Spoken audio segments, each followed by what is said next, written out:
Hello guys, welcome to another review. Today I have brand new ColourPop Bff Creme gel liners. These are supposed to be multi-chromes that are having 18 hours long wear and also supposed to be waterproof. If you haven't watched my last video, I already have some experience with this. When it comes to multi-chromes in general, I do have experience most of the part with loose and pressed pigments. Pencils are something that is quite new in my routine, but what I'm right away going to tell you is that this lower lash line, I did apply 2 of these and I really do love them. Today I applied all 3 of these pencils on my eyes, and maybe the colors can look intimidating, but this is actually something that is really wearable. And I'm also supposed to go out today, and I just feel like this is perfect. This is not like too much, not too colorful. I'm guessing even on a daylight while there's sun, this is going to be so sparkly. Also curious how this will wear throughout the day. So I don't know, hopefully I will make another wear test. Last video was much more complicated because of layers that I have when it comes to eyeshadows, but not only that, but because I did apply black base underneath and the opacity seems to be bigger. And today, which is good, the pencil blended beautifully within the eyeshadows. I could have gone with a different color story and applied different color of the multichrome, but instead I blended this to see how it will work. And you know what, I really do love this mauvey kind of a shade. Potentially I wanted to do just everything like in one color story, but instead of that I decided to wear the other liners as well to see how they will stay in my waterline throughout the day. And it's been here for 2 hours I think, and it's pretty much same. Yeah, before we move on to tutorial, let me show you swatches and I will see you with my additional final thoughts. So let's go. These liners are cruelty free, made in the USA, and so here they are: Pixie, Wild Idea, and Power Trip is the last one.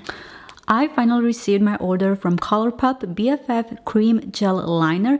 These are supposed to be waterproof 18-hour wear gel liners. So the first one that we have is called Pixie. Oh, I do love how they are actually super creamy. I was kind of worried. In a way, I was concerned because usually what I do prefer the most are loose pigments of the multichromes. And also I do love them as well in a pressed version, but they do tend to be like kind of a flaky sometimes. And this is how much I use my pencil. This one is the Power Trip shade. I don't quite know how much this one will last me. Either one of these, they are super creamy.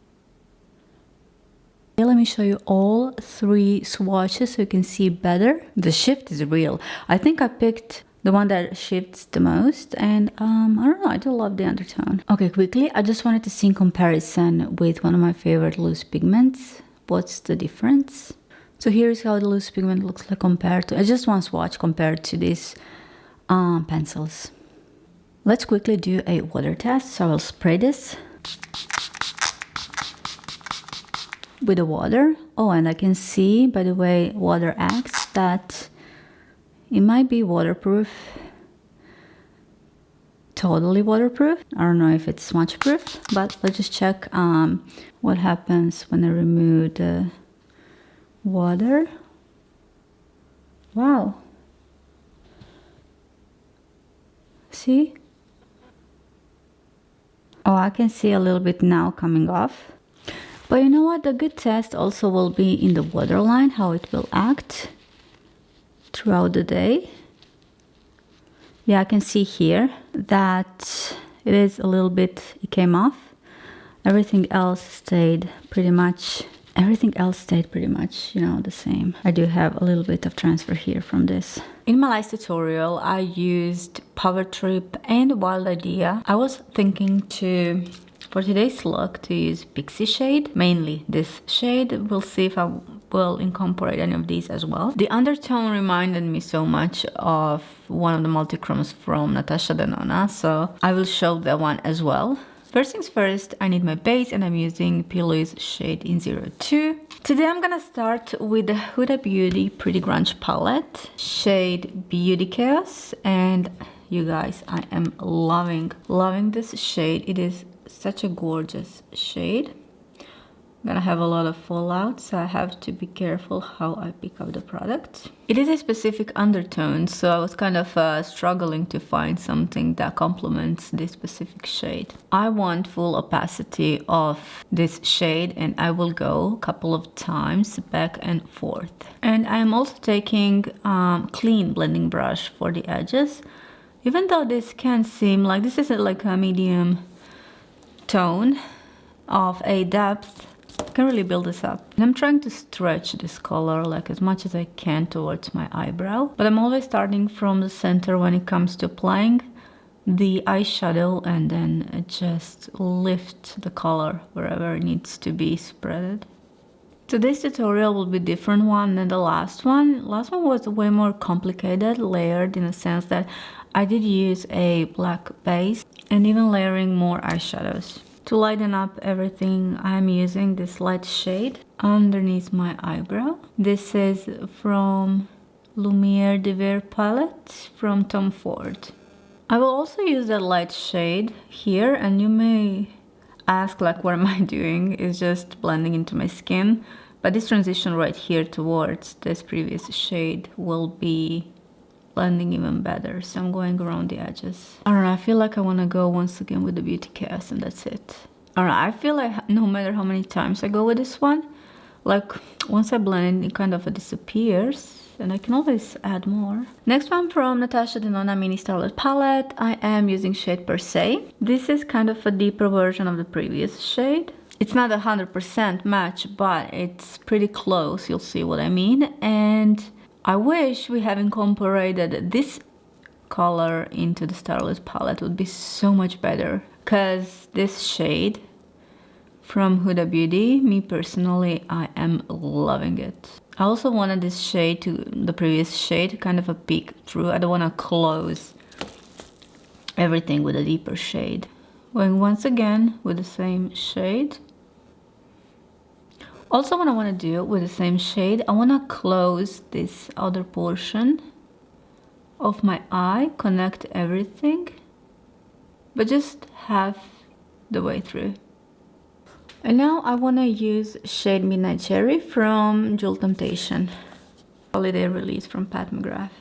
And this one goes on the outer portion of my eye. I don't want to close everything with it. I still want to leave the space for the other colors to pick through. At first it might look too reddish, but it blends really nicely with the previous shades. I also like this look on its own. I think these shades are just gorgeous. And now let's try Pixie shade.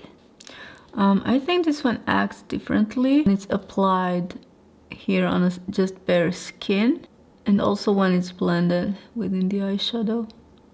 So I am spreading this one all over my lid. If you want to have different contrast, then you should use different eyeshadows underneath this. But I wanted to, you know, have like one cohesive kind of a look. Okay, this is what we have. For now, I just apply like tiny liner, also in my upper waterline. For my lower waterline, I'm gonna do something else. I wanna start with the Beauty Chaos shade again. I'm using bullet brush. So this will be so easy yet so effective. I'm going to experiment how this will wear out throughout I know that it wears good throughout my waterline, but as a lower lash line pencil as well. So I'm going in with, I think this is Wild. I always forgot. Multichrome Wild Idea. So I'm going to apply outside of my waterline in this inner part, and everything else like so. It is funny at the same time, because it's multichrome, certain parts are like super green and the other ones shift darker, which I like for the waterline. And then I'm going to use Power Trip, connecting from the outer portion outside of my waterline towards the green one. The question is how we are going to smudge this. Gonna take small pointy brush. Be careful to not break your pencil, especially when they're so fragile. Keep in mind that you always have to do this. Just let them peek tiny bit. And once you have a product on your brush, smudge it. I didn't go directly with a brush because it's a type of a product. If I didn't apply it on my brush first, it would kind of erase everything that I already have. So that's why. And smudge it. Here you can see I did a little mistake. So Q-tip. Oh, always use clean Q-tip. Going once again. It's really nice combo and it's really easy yet so effective. If you do not want to spend your time with the eyeshadows, this is something I would recommend for like really fast application. See? What do we think about this combo? I'm thinking even to add a little bit more depth here if I wanted to be like a little bit more intense, but you know what? I'm not gonna do that. I really love the way this is already. So I will just apply some lashes and finish off my makeup. Here is the final look with the lashes, and I did apply 3 types of mascara, 3 colors of mascaras on my lower lashes. Everything else stayed pretty much classic. And yeah, I'm gonna go finish off the look and I'll see you really soon. Here I am many hours later and I think pretty much everything stayed the same. The pencil in my waterline started to kind of fade just a little bit here in my outer corner, but nothing too crazy. Still, it's here. And yeah, this is how everything pretty much looks like. That will be it for today. It's been a long day and I'm finally going to take my makeup off and go do some editing. And guys, I will see you in my next one. Let me know in the comment section down below what are your thoughts when it comes to this type of products. I'll see you soon in my next one. Thank you for watching. Bye.